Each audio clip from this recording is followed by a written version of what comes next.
Hey everyone, welcome to Aussie Homeschool Adventures. I'm Jo, and this week we're going to give you our top 10 games that we love to play in our homeschool. So, without any further ado, let's get started. Alright, so here we go. These are our top 10 games that we love to use in our homeschool and we love to play for fun. I will get started with a bus stop. So this is Bus Stop. It's lots of fun. It's a very simple game, great for the boxes as for ages 4 to 8. But I had my 3-year-old playing it in a simplistic form when she was 3. She's now 6. But she used to play it with us. My girls still enjoy it now. They're getting a little old for it. It's not one of our all-time favourites now. It's sort of dropped down. It's probably in our number 10 spot. But it's a great one when you're learning about addition and subtraction. Really simple to play and set up. I won't get it out, but that's how our version looks. Everyone gets a bus. You move your little bus token around the board, put people on and off. So much fun and so easy to play. It's great for kids that are learning to do addition and subtraction. Our next one, we love this one. This is also Orchard Toys, who wrote Bus Stop as well. This one's called Pop to the Shots. This one's great for money. This is the international edition, so it has 10, 20 and 50 cent coins, which is fantastic for us Australians. Money that our children will see and use in real life situations. So this is great. Just learning how to do basic money matching and giving change and things like that. So that's how this game looks. We like to play this one. Even my youngest enjoys it. She finds it a little challenging, but it's not too tricky for her. As they get older, we start to talk more about giving change and how they would make change out of the amounts given. So it's great for that, learning how to make change and buy and sell things using coins. This is one of our favorites. This one is Slapzi. I can open this one up much easier. So this is a card game. So you get a whole pile of these cards that are like pictures. So we've got different things. And then you have, these are our Slapzi cards. So they have different things. So you've got to match your card with the clue that's given.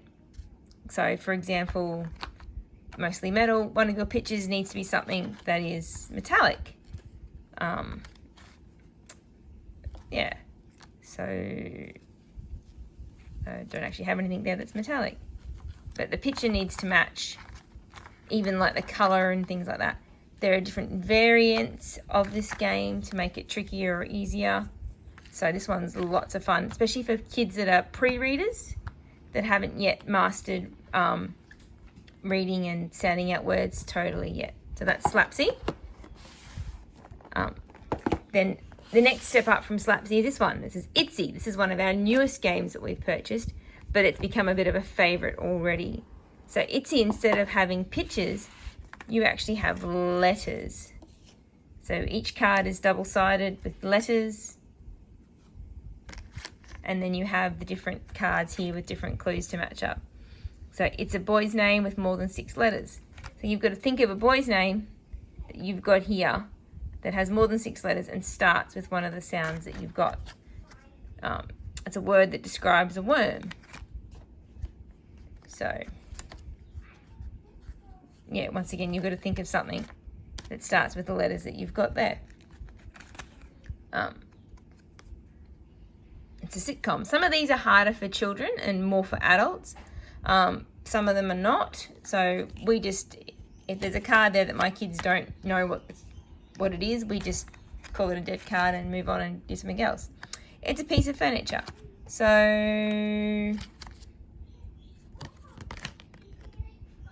hat stand. You're going to say which letter it starts with and be the first person to slap your card down on top. And the first one to get rid of their cards is the winner. So this is great if you've already got kids that are reading and have mastered beginning sounds and sounding out words. So that is Itzi. This one is Cranium Cadoo. This one is lots of fun. It's ages 7 and up, but my 6-year-old's been playing it with a bit of help. Once again, it comes down to reading skills and efficiency and being able to read fluently. But if you do the reading part, a lot of the questions in that they can either answer or you can sort of prompt them in the right direction. So that's how this one looks. It's like a giant game of noughts and crosses. Every time you get a question right, you get to place your token on the board. If it's a combo card and someone helps you answer your question, then you both place a token. The first one to get 4 in a row is the winner. And some of the questions include things like, let's see if I can get this open, hang on.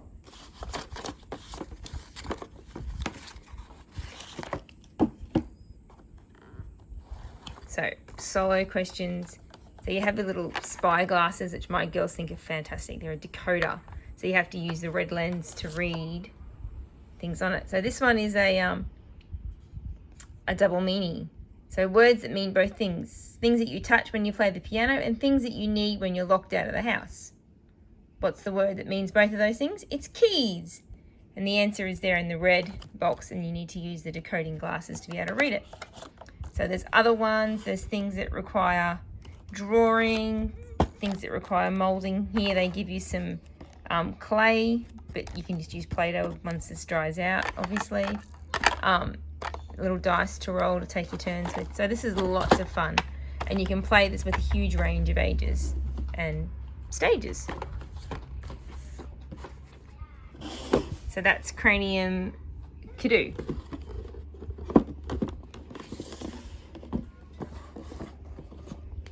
Next we have Ligretto Dice. This one's just fun, fast and furious.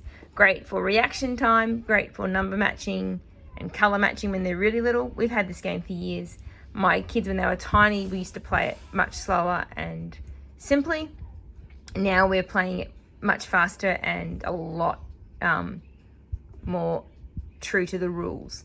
So you get the number of dice each, how many players, and you roll your cup, and you've got a match from 1 to 6 in the appropriate colour, and be the first one to get rid of all your dice. So lots of fun, great for hand-eye coordination and speed and number recognition. This one's another one. This is Hangman. This is just a little magnetic foam game. I picked this one up, I think, from Kmart. I can go back through and show you where the other ones came from as well. This one's really simple. You just black out your letters down the bottom here. It's a bit hard to see. It gives you the little foam man that you can build, and all the hangman pieces, these all just pop off and you build him up. So this is great once the kids have learnt how to read and how to spell simple words. We actually use this with our sight words to help with the sight word recognition and spelling words. So this one's lots of fun. Once again, probably slightly older children, but not necessarily, too old. All right. Slamwich. This game is just mostly for fun. There's probably a little bit of educational content in that it's just reaction time and being able to take turns and those sorts of things. So this is just basically a glorified slap. You're making different piles and matching stuff up. Matching up different things. I actually haven't played this in a while. My brain's trying to remember how to play it. You got to get like double deckers and things like that. So this one's more for fun, but it's great to help their speed and reaction time. So that one was Sandwich.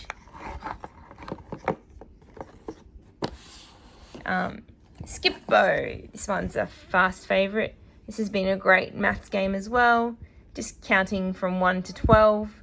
Practicing those early numbers, skills, and counting up and counting down. Short, fast, fun, simple, which makes it really easy to play, but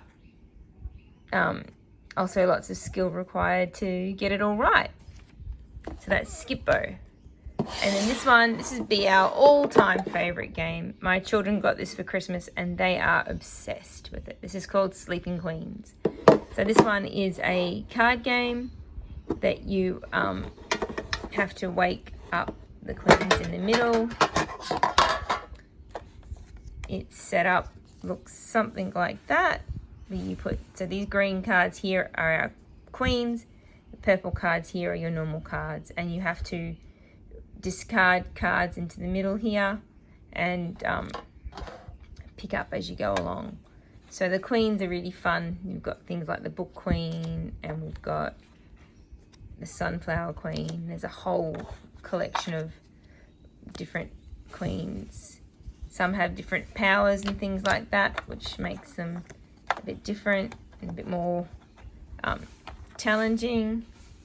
And then we have these ones. These are just our normal cards. So there's a mix of like number cards, so you can do basic equations. So 1 + 1 = 2, and you get to discard 3 cards and pick up 3 new cards in the hopes of picking up a power card. So it's fairy tales. We've got things like sleeping potions that can put queens back to sleep. There's knights and dragons that can defend and protect and steal queens. And then you need a king. Let's see if I can jag a king. There we go. The kings are fun too. So each time you play a king, you get to wake one of the queens up, but you can put them back to sleep with sleeping potions or steal them with a dragon. No, a knight, sorry, and the dragon protects and things like that. So this is a great beginner's edition maths game as well, but lots of fun that the kids don't really realise they're learning too much, but certainly have lots of fun playing it. So that one was our Sleeping Queens. We got this one from Amazing Puzzling Games. They're here in Queensland. They're pretty sure they've got a website and you can buy them online. So Sleeping Queens is Amazing. Itzi and Slapzi both came from Amazing. I actually scored both Pop to the Shop and Bus Stop from Aldi when Aldi get the Orchard Toy games in occasionally. Great deals for that. Cadoo came from Toy World. Skipbo came from Kmart or Toy World. Slamwich came from, I know Amazing stock it. It either came from Amazing or it might have come from Toy World at Christmas time. I can't actually remember now. Ligretto came from Amazing. Hangman came from Kmart. And the other game that I haven't mentioned, it's not one of our top 10, but is just good old-fashioned, we love, great colour matching number games. It's just been a recent addition into our games. The girls hadn't actually played it before. We'd forgotten about it, and I found it on the shelf and went, oh, that's right, cards. And hot tip for storage, these little Sistema containers, they're just little clear plastic ones, fit a deck of cards in them perfectly. So it keeps all the cards together and they stack on the shelf beautifully. So there you go. Bonus organisational tip for you today. So that is our top 11 games that we love to play in our homeschool. That's better. Thanks for joining us for today's video, guys. I hope you enjoyed it. Hope you learnt something new, checked out some new games that you might not have seen before. If you've got any questions, leave them in the comment box down below and I'll be sure to answer them for you. Otherwise, please hit that subscribe button and stick around for more great homeschooling content. Give this video a big thumbs up if you liked what you saw today, and have a fantastic week, and I'll see you in the next one. Bye!